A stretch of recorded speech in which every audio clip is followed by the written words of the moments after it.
Good morning, all of you. Chapter number 7, CashBook.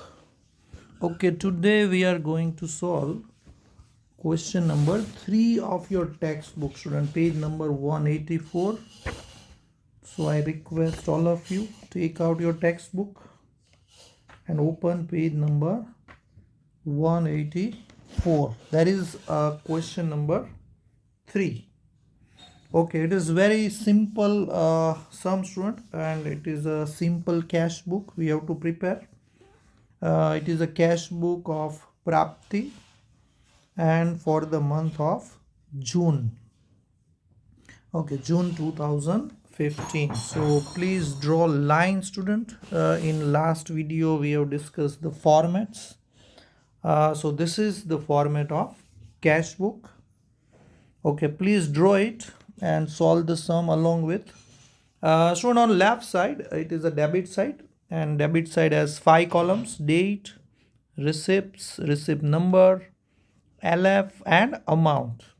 And generally we don't have to write much in receipt number column and LF column, so they will remain empty.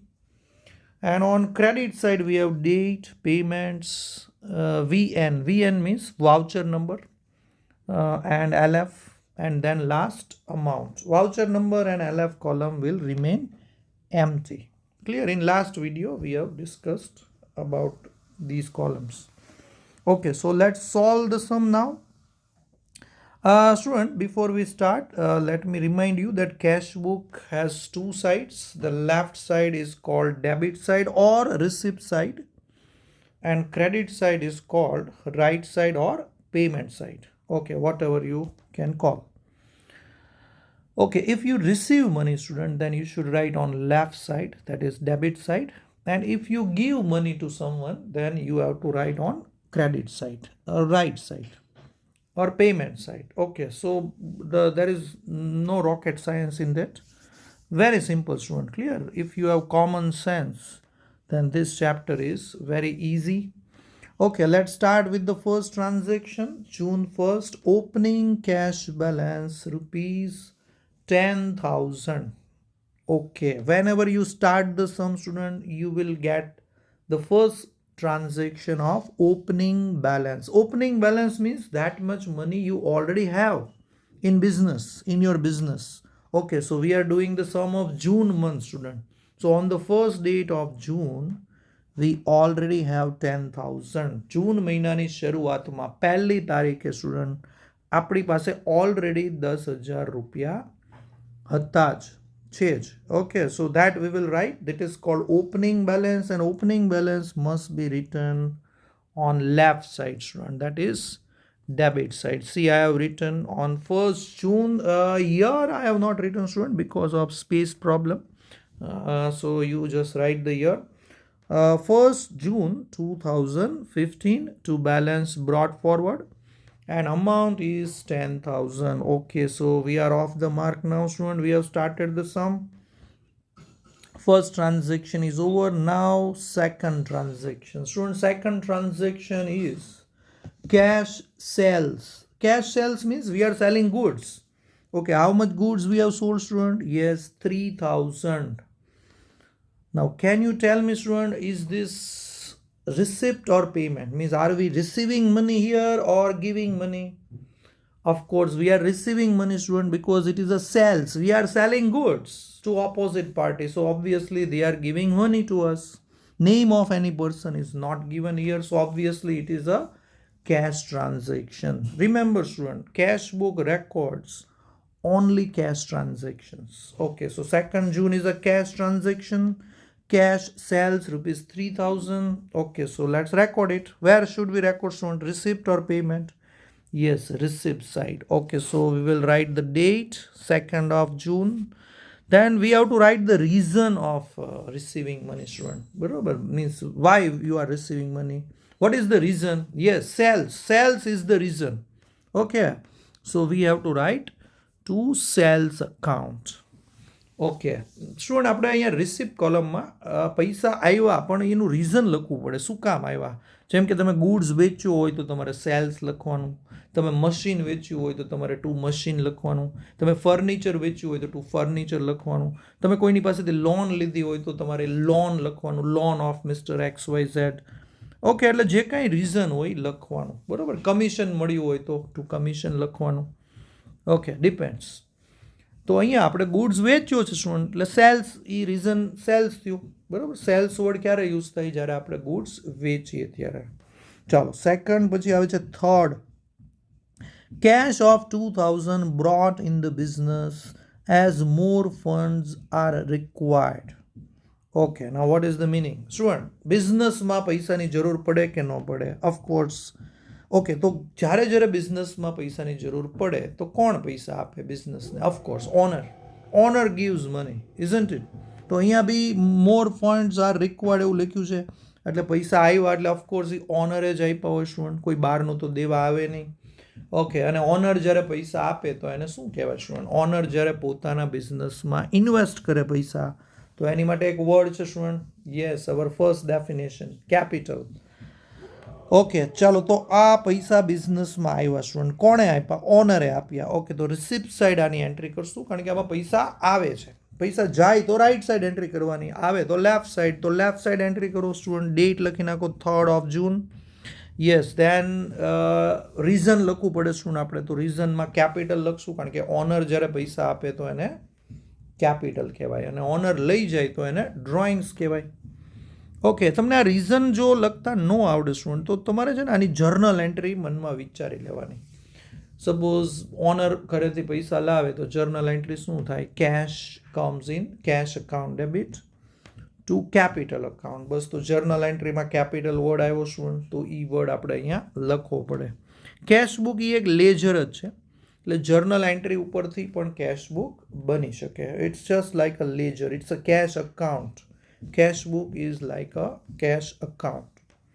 ચલો, તો આપણે પણ એની કરતાં easy પડશે શું? પૈસા આવે તો લેફ્ટ ને જાય તો રાઈટ, બસ, બીજું કાંઈ વિચારોમાં, બરોબર. ને રીઝન હોય સાથે લખતા જાઓ. ચલો, તો કેપિટલ આવી ગયું રીઝનમાં. Next number 5.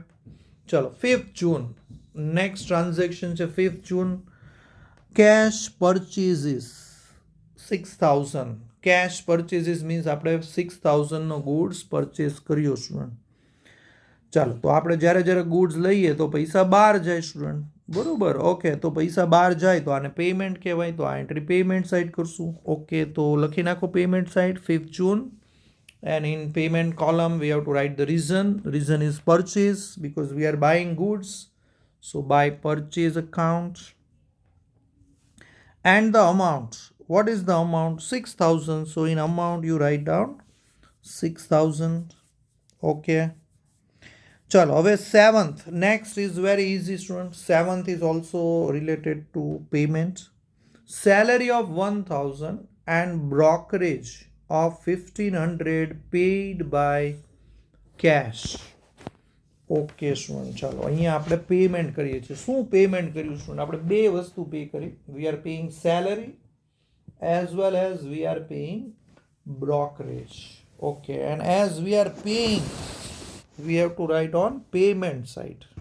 Okay, so this transaction will be recorded on payment side, student. Okay, so one by one let's record it. First let's write down the salary. Yes, date 7th of June. Reason salary, so by salary account, and the amount is 1000. And there is one more student, brokerage, so let's write down by brokerage also, and amount is 1500. Okay, so this is done.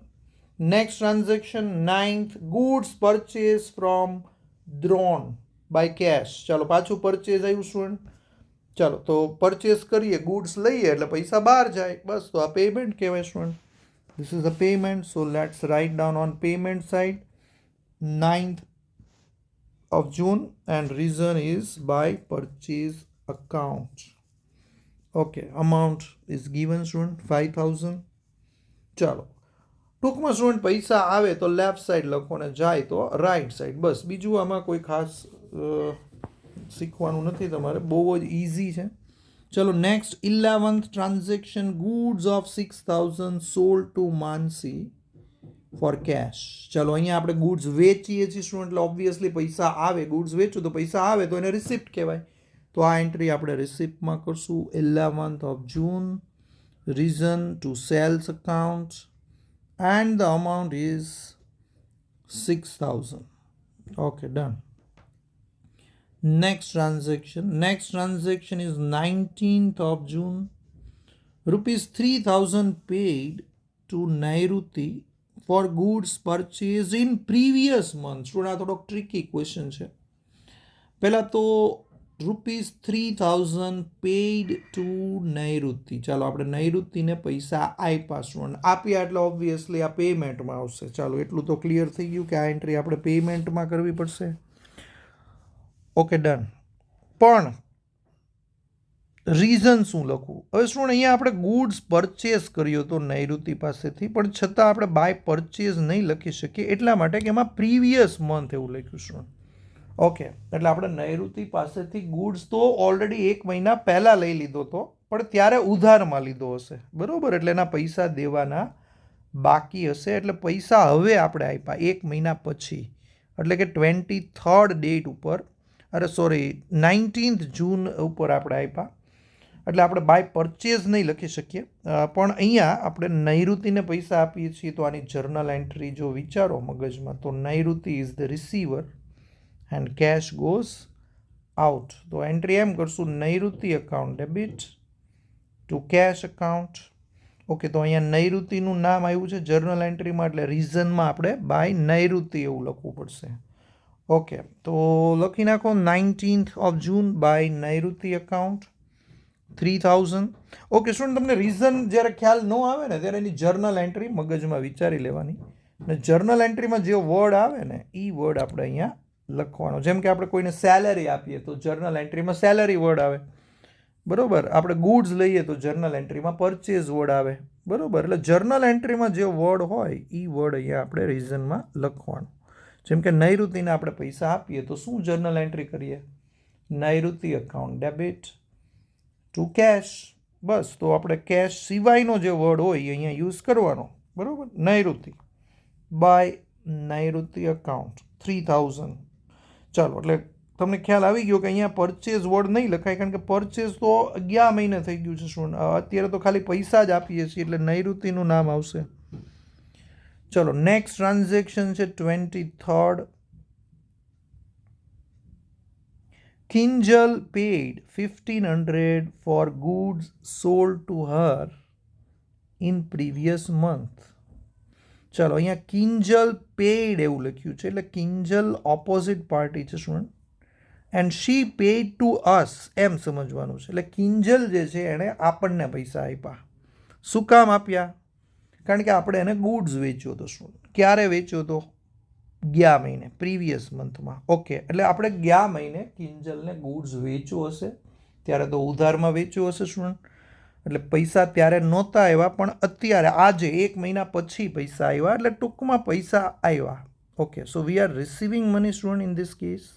So we should record this transaction on receipt side. It is an inflow of cash, and reason is simple. We cannot write sales because sales took place in last month. Clear?